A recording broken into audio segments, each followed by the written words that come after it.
On today's show, the Charlotte Hornets hold the keys to the NBA draft with their number 2 overall pick and their decision between Scoot Henderson and Brandon Miller, or trading the pick altogether, plus Michael Jordan selling his majority ownership stake in the team and what that means for the direction of the franchise moving forward. It's all coming up right here at Locked On NBA. You are Locked On NBA, your daily NBA podcast. Part of the Locked On Podcast Network, your team every day. What's up and welcome to another edition of Locked On NBA, the biggest stories with the local experts. I'm your host, Jackson Gatlin, also host of Locked On Rockets right here on the Locked On Podcast Network, your team every day. Now, today's episode is brought to you by Prize Picks. So what is Prize Picks? It's daily fantasy sports, but how does it work? Basically, you pick 2 to 6 players. If they score more or less than their Prize Picks projection, you can win up to 25 times back on your money on any entry that you submit. There's no competing against other people. It's just you versus the projections available. And Prize Picks offers projections on any sport that you watch. That's NBA, NFL, MLB, NHL, PGA. They've got you covered for all of the action over at Prize Picks. Entries can be made in 60 seconds or less. It's that simple. They're safe. They offer fast withdrawals, currently operational in over 30 states and Canada. So download the PrizePicks app or go to prizepicks.com to sign up and play daily fantasy sports. First-time users can receive a 100% instant deposit match up to $100 with promo code LOCKEDON. That means if you deposit $100, PrizePicks will give you $100. If you deposit $50, PrizePicks will give you $50. So don't forget to enter promo code LOCKEDON at sign up for an instant deposit match up to $100. Joining us now is the host of Locked On Hornets, Walker Melh. You can track down wherever you listen to your podcasts, and on YouTube, just search Locked On Hornets. And the Hornets kind of holding the keys to the NBA draft here with the number 2 overall pick, but kind of some big news that may impact what ultimately happens with that number 2 overall pick. Michael Jordan selling his majority ownership of the Hornets. We're actually going to start there because Scoot Henderson and Brandon Miller were slated to come back for their final round of interviews, examinations, whatever, with the Hornets. And MJ was supposed to be in attendance for that, Walker. First, is that still planning to happen? Is MJ still going to be a part of that process despite the sale of the team? Yes, he is. Yeah. And so it was, the whole thing is so weird. The timing is all very weird, but Jonathan Givony joined Zach Lowe a couple of days before the report came in and said, we could expect this sale to be final within the next couple of days, which I always thought the timing was weird, but at least there were breadcrumbs to lead you to this trail. Yes, Michael Jordan is going to be the guy that is still head of basketball operations through this draft process. And he's also going to be in charge during free agency. As soon as it starts July 1st, he's going to be at the head throughout that process. Then I think it'll take over with Gabe Plotkin and Rick Schnall, 2 minority owners, one with the Hornets and Plotkin, one with the Hawks and Rick Schnall. Then those guys will take over there on after. But as far as the process goes for this offseason, I think nothing really changes that much. Michael Jordan is still expected to meet with Brandon and Scoot one last time, one last session of workouts for both of them. Monday, tomorrow, is when it's expected to all take place. So, yeah, as far as this offseason, Michael, he's still going to be the lead guy. And, well, the Hornets have this huge decision to make here, and it doesn't really seem like anybody knows what's going to happen because you've got Scoot Henderson, you've got Brandon Miller. Clearly, they're torn between the two. They're bringing them in for final workouts, trying to figure that. And then you've got mystery box, mystery door number 3, if you will, with all the reporting of all the different various teams that are interested in potentially trading up so that they can get their hands on one of Scoot Henderson or Brandon Miller. So let's start with that final option first. The likelihood, the possibility of the Hornets actually dealing this pick. What would something have to look like for the Hornets to be willing to budge on this pick and not actually make that selection themselves? Jackson, there have been so many rumors on every single account. I quite literally can't keep up with it anymore. It's been ridiculous. So many people have said the Hornets are going to take Brandon. There have been reports about them being legitimately interested in Zion Williamson, certainly for the Pelicans' point of view, that they would be willing to deal Zion in a trade to move up for number 2.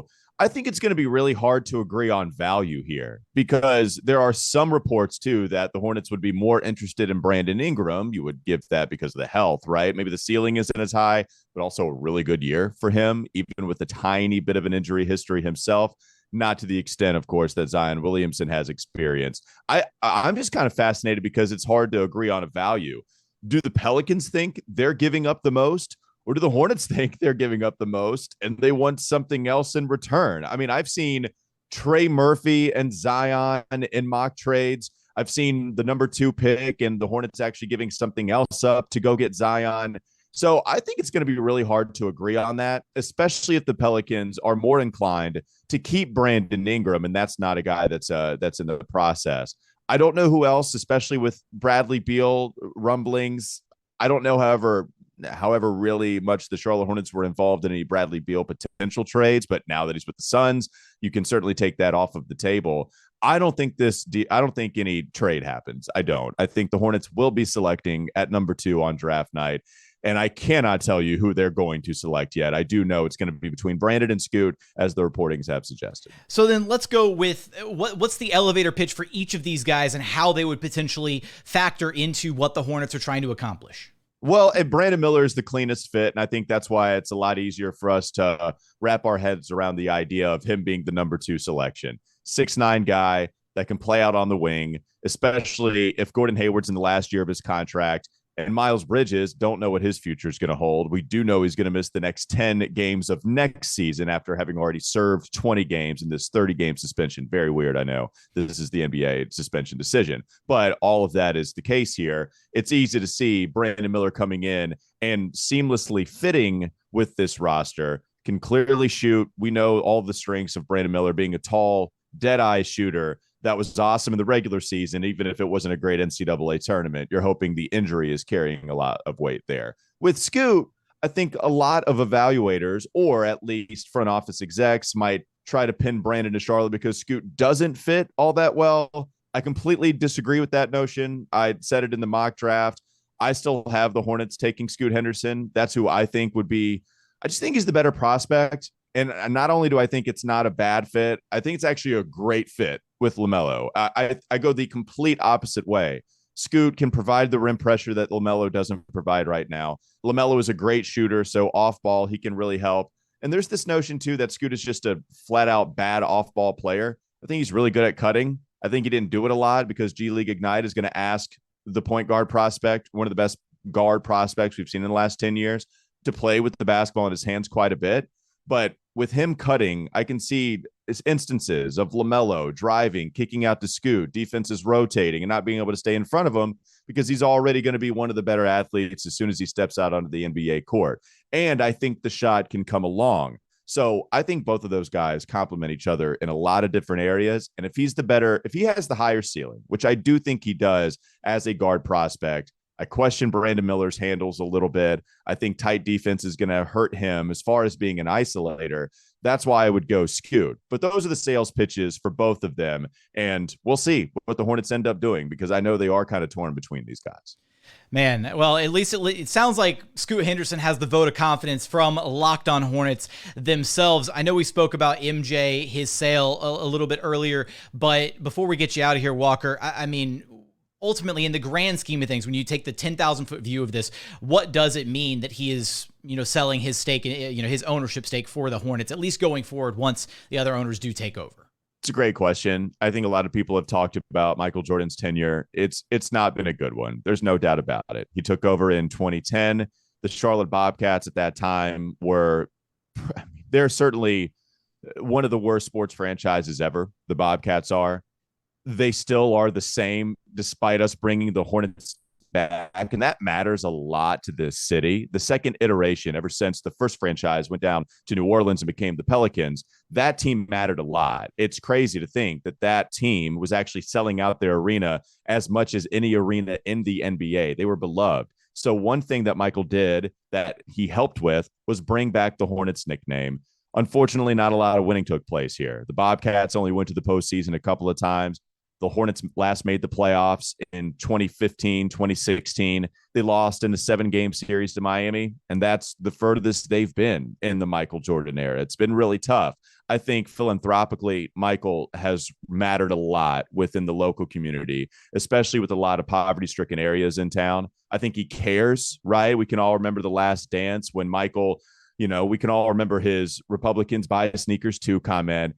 And there was a lot of criticism about him not giving to charity nearly as much. But this guy is someone that's crying at the grand opening of Novant Health Clinics here in the city of Charlotte. Poverty-stricken areas, local community, and even nationally, Michael has been really philanthropically involved. I think that part really matters. And no, it didn't bring a lot of wins. And I can't call this a successful tenure for Michael as an owner by any stretch of the imagination. And a lot of think pieces are going to be written about that. And you can go read them very easily. You can access those a lot. What I don't think is out there a lot is how much of an impact MJ provided for the community. And that's why I kind of been spreading that message for the most part. Scoot Henderson or Brandon Miller, which one of them will ultimately be a member of the Charlotte Hornets? What's the next chapter in Hornets basketball going to look like without MJ? You'll have us covered for all of that and more over at Locked On Hornets. Walker, I appreciate you stopping by Locked On NBA with me. Yeah, it's been fun, man. Thank you.